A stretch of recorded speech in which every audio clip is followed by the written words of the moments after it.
Bahagyang humina ngunit nananatiling isang super typhoon category ang bagyong Pepito habang patuloy na tinutumbok ang Aurora sa Central Luzon.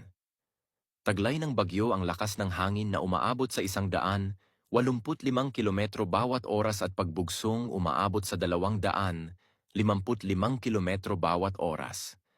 Bumagal ang bagyo at kumikilos ngayon sa direksyong west-northwestward sa bilis na 15 kilometro bawat oras. Kung hindi magbabago ang kasalukuyang pagkilos ng bagyo, ay inaasahang tuluyan na itong maglalandfall sa bahagi ng Southern Aurora mamayang hapon bilang napakamapaminsalang bagyo.